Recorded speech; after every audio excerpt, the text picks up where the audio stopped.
Year 1928-29. During an excavation organized by the Archaeological Survey of India and under the direction of Ernest John Henry Mackey, an ancient seal approximately 4,000 years old was found in the Mohenjo-Daro area. This seal depicts a seated man with probably 3 heads. Currently, the seal is in the National Museum, New Delhi. The reasons that make this seal special are the posture and attire of the seated male figure. He is seated in the yogi posture, cross-legged, arms outstretched and palms placed on knees. He is wearing a horned crown. 4 wild animals, namely a tiger, an Indian rhino, an elephant, and a water buffalo along with 2 small deer are surrounding him. It seems that he was probably the god of wild animals. At the top of the seal, we see some pictographs, which unfortunately we can't read and understand yet. Sir John Marshall, who led that excavation, analyzed the seal for the first time. His descriptions heavily influenced the way we look at the seal today. He identified the human figure in that seal to be a man, and to be very specific, as a prototype of the Hindu God Lord Shiva. Why Shiva? His reasons were: firstly, the man has 3 faces, which is common for an iconographic form of Lord Shiva. The crown he is wearing includes bull horns, which again associates the figure with Lord Shiva. Many people even believe that the carved shape of the horns later turned into the crescent moon, which is one of the most prominent features of Shiva idols. Thirdly, the sitting posture of this man clearly resembles a yogi. And we all know Lord Shiva is Adi Yogi or Mahayogi. Finally, this man is surrounded by wild animals. Lord Shiva is also known as the Lord of Animals. He is Pashupati. Therefore, this seal became popular as the Pashupati Seal. However, many people do not agree with this idea, and they think this figure has no connection with Lord Shiva. According to some scholars, the person in the seal can be a woman too. Besides, Lord Shiva is the guardian of the domesticated animals only, not the wild ones. More importantly, we generally don't see Lord Shiva wearing horns. Well, this idea can be right but can be wrong as well.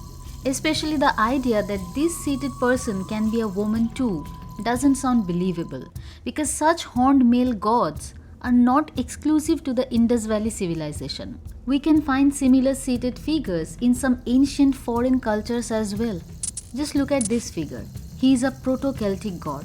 I'll explain who the Celts were, but before that, notice that here also we can see a cross-legged seated person. He is wearing a crown that's holding up stag horns or antlers. He is also wearing torques. Torques are nothing but neck rings generally worn by men. He is also surrounded by animals like a stag, a dog, a bull, and a horned serpent. He sometimes appears with a bag of coins or grains in his hands, which is indicative of him being a god of prosperity and fertility. The name of this very powerful god is Cernunnos, the lord of wild things. He also represents nature, fertility, flora, and fauna. Now let's see who the Celts were. In the ancient era, Celts were people of Indo-European origin. Geographically, their territory included a large part of Europe from Britain to Asia Minor. Since the 3rd century BCE, the history of Celtic people started declining. Julius Caesar's conquest during 58 to 51 BCE completely destroyed the independent existence of the Celts.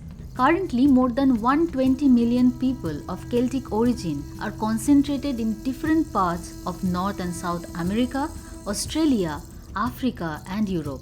Traces of Cernunnos have been found in different parts of Europe. However, primarily his influence was very strong in Britain. Now, if we look closely, we can find many similarities between the Pashupati Seal and the depiction of Cernunnos. Both are seated in the exact same posture. Both are wearing horned crowns, and both of them have been encircled by wild animals. So, we can assume that the person in the Pashupati Seal is a male figure too, and probably the lord of animals. If we translate it into Sanskrit, then it would be Pashupati, which is another name of Lord Shiva. Well, I have explained how Lord Pashupati from the Indus Valley civilization and Lord Rudra from Vedas became today's Shiva in a previous video. Definitely watch that, link is in the description. Cernunnos was a pre-Christian pagan deity, and the Christian church was completely against such deities. Some scholars even think that the visual representation of Saturn was influenced by the appearance of Cernunnos. Anyway, now we'll talk about another ancient horned deity who again was the lord of animals, Greek god Pan. According to ancient Greek mythology, Pan is the god of wild, rustic music, folks and shepherds. Pan is also related to fertility. Surprisingly, Cernunnos and Lord Shiva are related to fertility too. Lord Shiva is a very strong father figure in Hindu tradition. More interestingly, if we look at Pan, we will notice goat horns on his head.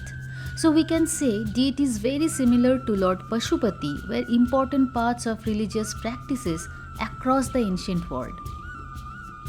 Before ending the video, I would like to talk about the modern Wiccan religion briefly. People that practice modern Wiccan tradition worship a horned god, who according to their belief is the consort of the great goddess or the great mother. Sounds familiar, right? The Wiccan horned god is a blend of Cernunnos, Pan and several other horned god imagery across the world. It's astonishing, right? How cultures across the world are closely connected. And sometimes we don't even notice that. To watch videos like this on mythology, religion and culture, please subscribe to Sepia Diaries. If you enjoyed this video, please hit the like button and leave a comment. See you soon. Till then, take care.